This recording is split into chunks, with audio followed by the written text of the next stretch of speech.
বীরভূমের পর আজ মালদহে অভিষেক বন্দ্যোপাধ্যায় জেলা নেতৃত্বের সঙ্গে সাংগঠনিক বৈঠক করবেন তৃণমূলের সর্বভারতীয় সাধারণ সম্পাদক।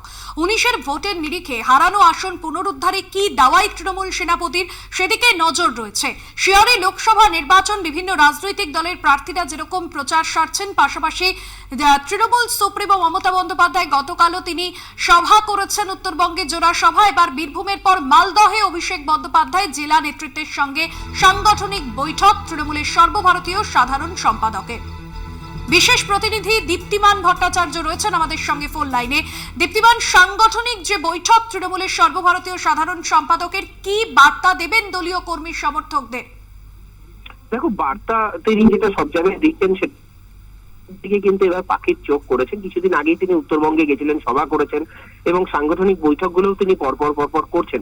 তবে এখন যেটা সব থেকে গুরুত্বপূর্ণ বিষয় বা সব থেকে গুরুত্বপূর্ণ খবর, সেটা রমজানের পর কিন্তু টানা সভা এবং রোড শো করতে চলেছেন অভিষেক বন্দ্যোপাধ্যায়। যেটা জানা যাচ্ছে 12ই এপ্রিল থেকে তিনি শুরু করছেন সভা, এবং সেখানে 12ই এপ্রিল রয়েছে, তারপরে 13ই এপ্রিল কুচবিহারের সিতাইতে রয়েছে এবং সিতাইতে তিনি রোড শো করবেন বলে জানা যাচ্ছে, এবং 16ই এপ্রিল ফের কোচবিহারে সভা করবেন অভিষেক বন্দ্যোপাধ্যায়, এটাও জানা যাচ্ছে। এবং এর পাশাপাশি কিন্তু আলিপুরদুয়ারে রোড শো রয়েছে 12 তারিখে এবং 16ই এপ্রিল, অর্থাৎ এই 12 থেকে 16ই এপ্রিল দুটি রোড শো এবং দুটি সভা তিনি করবেন। অর্থাৎ আজকে যেরকম মালদায় তার সাংগঠনিক বৈঠক রয়েছে, সেই সাংগঠনিক বৈঠকে তিনি যা নির্দেশ দেওয়ার, দলীয় শীর্ষ নেতৃত্ব যারা রয়েছেন জেলার, তাদের সঙ্গে তিনি বৈঠক করবেন। বেশ কিছু জায়গায় রয়েছে যেখানে কিন্তু তাদের নিজেদের মধ্যে নিজেদের অনেক ঝামেলা রয়েছে, গোষ্ঠীদ্বন্দ্ব রয়েছে, সেইগুলো যাতে সামনে না আসে এবং সেগুলোকে মিটিয়ে দিয়ে যেন ভোটের সময় সবাই একযোগে লড়াই করে, সেই বার্তাটা তিনি দেবেন।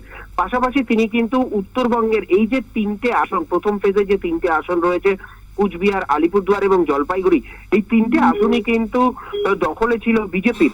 সেক্ষেত্রে এই বিজেপি দখলমুক্ত করে এই জায়গায় যাতে তৃণমূল জিততে পারে এবং সেই দিকে নজর দিয়ে কিন্তু তিনি একের পর এক প্রচার চালিয়ে যাচ্ছেন এবং সেই বার্তাটাই তিনি ছড়িয়ে দেওয়ার চেষ্টা করছেন।